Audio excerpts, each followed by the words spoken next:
小圓姐姐啊，我希望你今日咧，我想你幫我連多一個人上嚟啊。乜嘢啊？佢係我男朋友嘅前妻啊。咩事啫？我而家有咗啊！我唔可以俾我嘅細路冇爸爸噶。咁係咩事？你有回音喎？回音？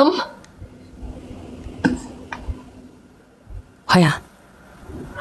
喂，係你講啊。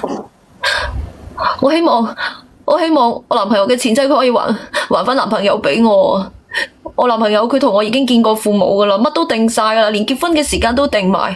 我真係唔明，我唔明佢點解佢翻咗一趟佢自己嘅老家之後，佢就冇再接我電話，連微信都拉黑埋我。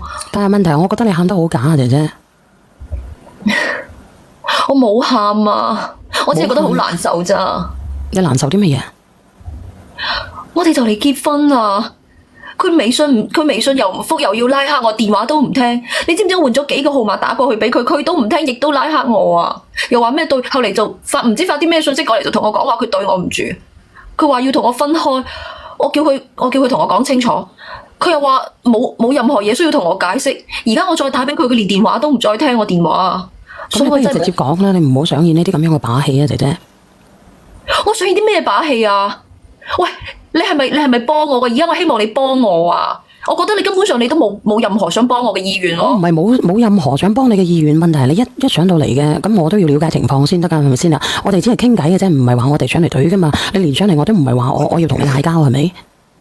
咁所以我而家咪同你講咯，我就係希望我可以揾到佢嘅前妻，去同佢講，問清楚究竟咩回事。因為我而家我男朋友根本上完全唔理我啊。咁我點樣去幫你揾咧？佢係離咗婚嘅，係咪？你嘅意思係？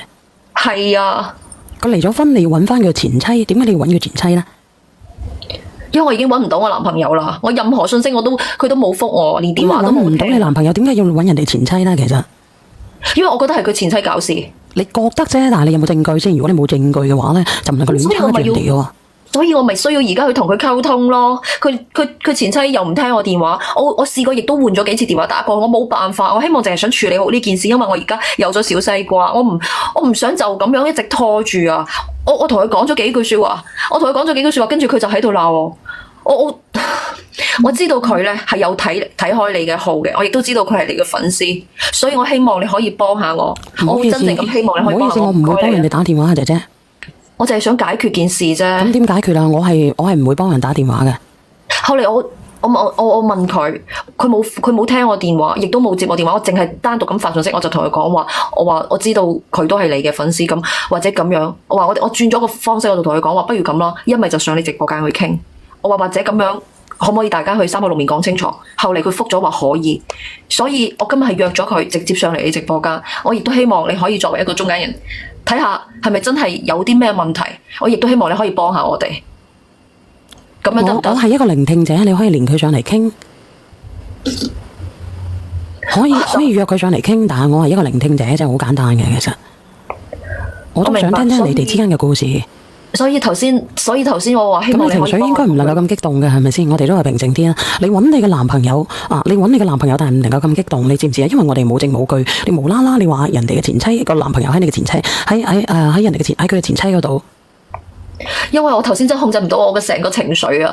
我揾唔到佢，我已經好心急啦。而且我而家係有咗啊，佢又完全唔理我。我哋屋企人全部都見晒啦，但係點解佢仲要咁樣對我啊？我諗唔明啊！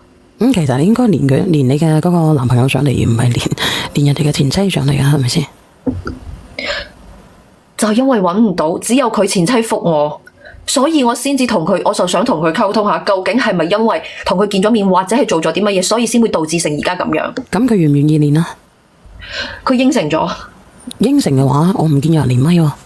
或者我再俾多條信息，我問一問佢。你可以問下佢，聽聽人哋嘅故事，感悟自己人生。我係小圓啦，歡迎嚟到小圓姐姐嘅情感直播間。但係而家我唔知點好啊！我而家咁樣嘅情況，我可以點做啊？我真係唔知點做，我點同我屋企人交代啊？交代啫，其實你要啲咩交代啊？我冇可能要我嘅小朋友冇爸爸啊嘛？佢而家完全都唔見人，又冇同我講清楚究竟發生咩？